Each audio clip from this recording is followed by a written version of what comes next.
Kagagaling lang natin sa loop. Tapos pagdating natin ng Maynila, hindi pa ako nakakabihis. Pinunta natin to sa sasakyan na to. So itong sasakyan na to is Subaru Forester. All-wheel drive ST. Hindi ko alam kung second to the top of the line to or top of the line. Ito yung itsura niya. So 2014 model to. Alright.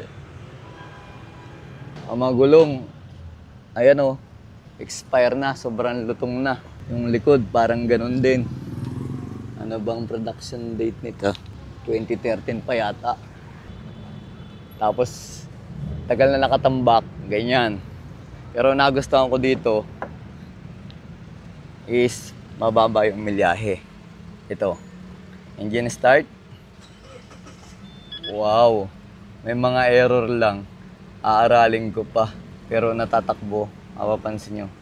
Ayan. 25,000 to 26,000. Ito yung tsura niya. Meron siyang ito. Nagana kaya? Uy. Uy. Wow. Oh, tapos pag sara, sumasama. First time ko magkaganto na sasakyan ah. Oba, ang galing. Oo, di ba? So, una-una ang problema, ayan, tagal na naka-stock, may check engine. So, aaralin muna natin to. First time ko magkaganito na American car. Pero leather seat yan. Ayan, oh. Napakaganda. Sariwan-sariwa ang leather, oh. Ang galing.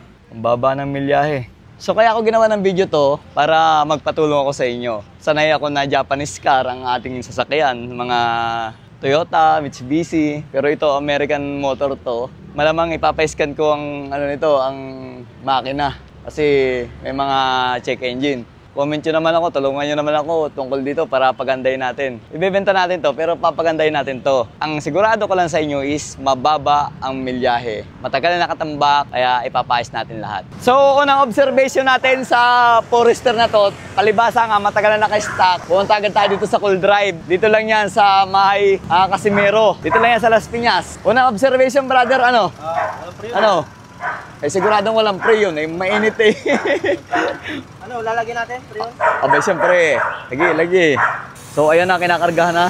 Brother, sana walang problema at mga singaw-singaw. Kumbaga sa katagalan din lang, kaya siya sumingaw. Sana na-stock lang yung makina. Pero yun naman 2014 model, ayan o, mababa naman ang milyahe. Kaya siyempre, minsan talagang maglilig ang pre yun yan. Medyo may alam naman tayo ng konti lang pagdating sa knowledge sa sasakyan. Kaya suwabe.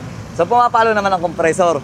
Aba, lumalamig na. Sasara na natin. Ayun na, nagkakalamig na. Uy, sarap. Tapos ito, oh, nakakatuwa. First time ko, no? Parang inosente. Ang saya naman. Tapos itong pang-spray. Nahilo sa dashboard eh. Oo nga. Hindi na kasi nung nataas. Barado. Lamig na yan. Puno na pre yun eh. Ano yung sukat? Ano, nasan ba ang sukat? Dapat nasan? 40 to... Ito, 40 to 50. 200 kasi basa eh. Tataas Oo. pa yan, magiging 200 na kasi basa pa. Ah, binasa mo. Oh, pero ayos na yan. Sana wala nang singaw. Sana. Obserbahan natin, no? Pag may singaw, balik tayo dito. Oo, balik. Ito pa ang problema yan. Ito mga may kagat ng daga. Ito. Sana walang kinagat na wiring yan. Ayos, malamig na.